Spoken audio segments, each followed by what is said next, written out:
This is New York, the finance district of the whole damn world. And all these buildings, all these people in their big fancy offices, you see all these businesses? All this wealth? Well, welcome to the money. Or let me put it more accurately, welcome to the middlemen. You see, everything we do with our money, our savings, our investments, our insurance, our stocks, it all flows through the kind of people who work here.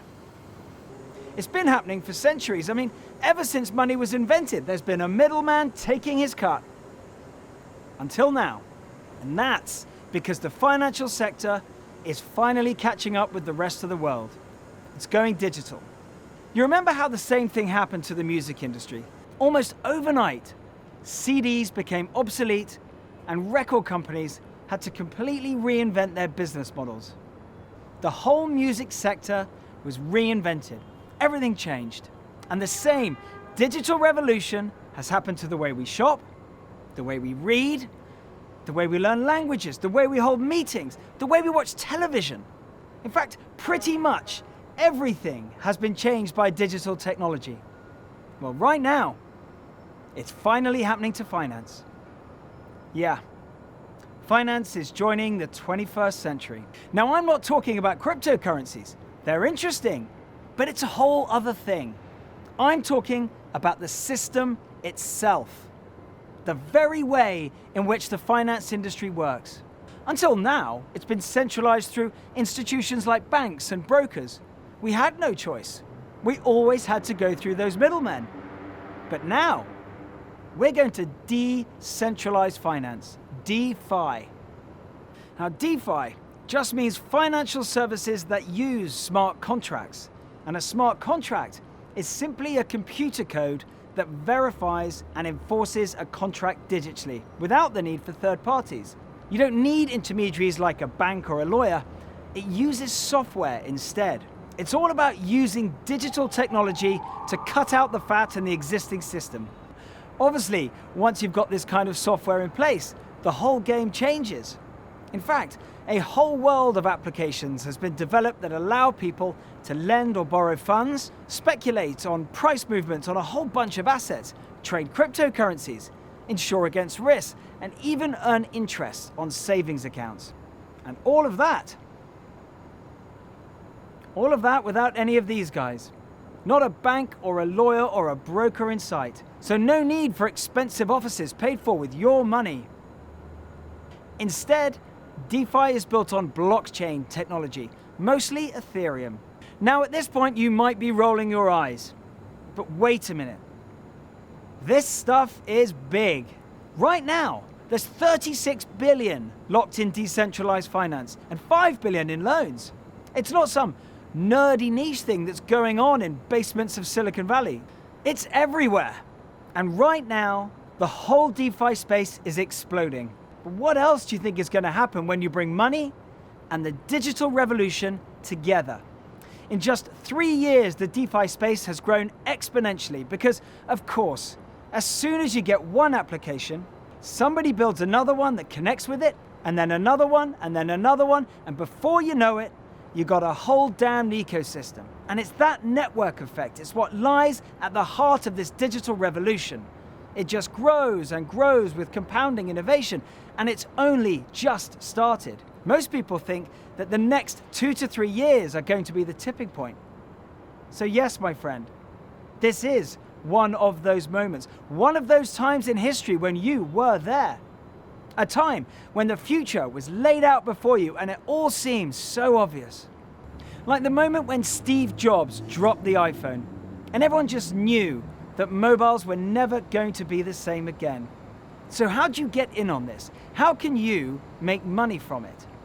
Well, that's exactly what we're going to find out, because my colleague Mike has managed to track down a guy who's at the cutting edge of what's happening in DeFi. John Quinn at Decentral Park Capital. Here's what we found out. My background's been in technology and finance, at the intersection of technology and finance. Basically my whole career, I've been working on emergent markets, emergent industries. I cut my teeth in investment banking in places like Fleming's, Credit Suisse, Deutsche Bank, doing international markets, like as Russia, for instance, I also worked in tech investment banking here in New York under Frank Quattrone. When I came back from Russia about 6 years ago, I saw this blockchain as an emergent industry that had wide application, not beyond just Bitcoin at the time. And I built a company from that, a decentralized cloud storage company called Storj, STORJ, where I was responsible for capital formation and business development. And we raised about $3 million in equity, and I oversaw a $30 million ICO. So I saw that both in terms of like the network effects available within blockchain and a capital formation perspective, and also the core advantages of the technology. And I was really excited about that. And what I saw from there was, beyond decentralized cloud storage and beyond just store of value with Bitcoin, that there was going to be kind of a moment where all of finance could potentially be disrupted, similar to the way the music industry has been disrupted by the internet. And I really went deep down that rabbit hole last year, and it was kind of my aha moment where this could really be massive. You use the word massive. How massive can this thing get? And what we're seeing today is really strong product market fit. So we're already at over $40 billion of total value locked, which is the main metric for how much collateral is in the ecosystem. And that grew from last year about $1 billion in January, and then basically has gotten to $40 billion already this year. And I believe that it could already be $200 billion by the end of this year. But that's just the very, very beginning. Because if you think about it, this is a global technology with a global demand. And it's a highly inclusive technology. So anyone with a smartphone, anyone with an internet connection can actually be part of this ecosystem. So if you think about it, there's 1.7 billion people globally that are unbanked. And there's about 3.5 billion people on the planet that have a smartphone. And the amount of people with a smartphone has grown from about 1.7 billion 8 years ago. So it's doubled in the last 7 years. And what I'm seeing is there's if we take the fact that there will be Skylink, there will be global internet, there will be increased penetration of smartphones, you can roll it forward and think, okay, well, there's a plausible scenario where everyone will have access to this. And where traditional finance companies are more or less siloed in terms of geographies, in terms of products. This is open source. This is global. It's across border. It's transnational. And it's similar to the internet in that you really can't put the genie back in the bottle. And what we're seeing now is really interesting, where China is taking a leadership role. They've launched something called the BSN, the Blockchain Services Network. And very soon they're going to be, as a layer one solution, they're going to basically be using that as a form to basically do business with China on a global scale, and basically with the digital yuan on top of that. The good news is, from a regulatory perspective, the U.S. is really making big moves. Gary Gensler, as SEC chair, he taught an MIT course on blockchain. Hester Pierce, we affectionately call as crypto mom. She's very supportive as well. So the new administration has brought in new leadership for the U.S. government to perhaps catch up to China. But this thing is happening. It's happening on a global scale. Roll it forward, it could have the same impacts that internet has had on multiple industries. Your company, Decentral Park Capital, had a massive year. We looked at financial primitives like trading, like lending, like insurance, and we picked protocols that were basically mimicking those financial primitives. And relative to other holdings, Bitcoin, for instance, massively underperformed our DeFi performance. And I believe that DeFi is a very specialized product that requires a team of people to do it. Anyone can buy Bitcoin and buy and hold, but this requires a specialized approach with specialized infrastructure and a team of people to monitor it. And what we were able to do was, because DeFi is basically on-chain data, so all the transactions are transparent. So you can basically understand the cash flows or the assets that are flowing through these protocols.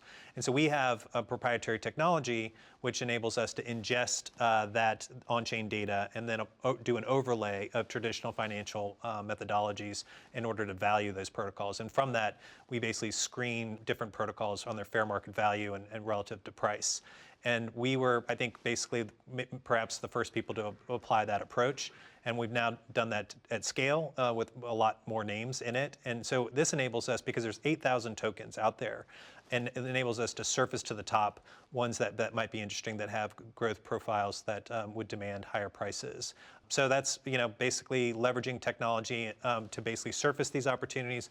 And then there's a qualitative overlay on top of that, looking in the chat rooms, the discords, looking at who's behind them from a team perspective and their tech stack. That qualitative layer goes on top of it, so for us to be able to make investment decisions that drove those results last year. So that's very impressive, but 2020 was a crazy year. How are you guys going to repeat that in 2021? We're seeing 2021 to be similar in terms of growth, basically going from total value locked of 15 billion. We're already at over 40 billion, and we may end up at 200 billion by the end of this year. If things continue on the same trajectory. So a rising tide floats all boats, but we intend to invest in the earliest stages of DeFi. So we're not targeting protocols that have multi-billion-dollar valuations. We're targeting protocols that have under $200 million valuations. And that's where we think that the 10x opportunities exist. Because we're ingesting all of this on-chain data and then doing these financial overlays of financial modeling on top of them, we're able to basically understand which ones are growing most quickly. Arguably, we are investing in the riskiest section of DeFi, but that's also where the returns are. So some of the returns that we had last year, we were early investors in Aave, and that returned over 36 times for us.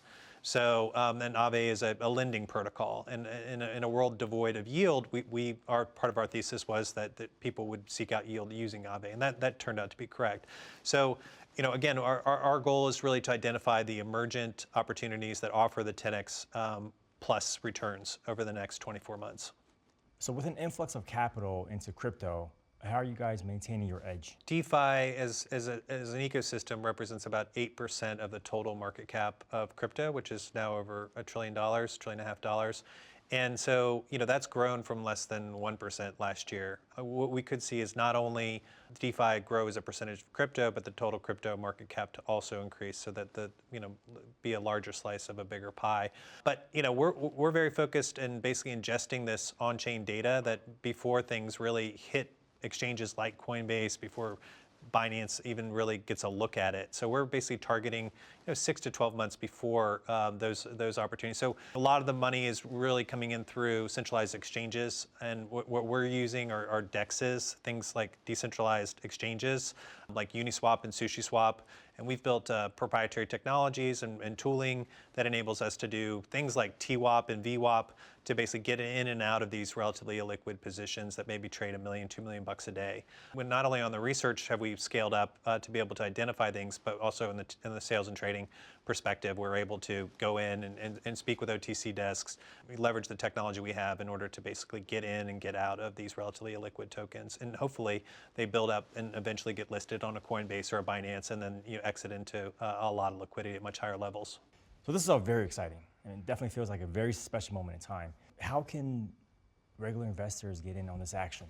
Unfortunately, not everyone can participate. We're limited to accredited investors, and we've been having great conversations with high net worths, endowments, and family offices. And most of the people that are coming in the round are people that we've already made money for, so people are doubling down on their positions. But decentralpark.io has a bunch of our research for people that are interested in learning more about it. They can click through to our investment materials and get in touch if they'd like to have a face-to-face meeting. Well, that was John Quinn of Decentral Park Capital.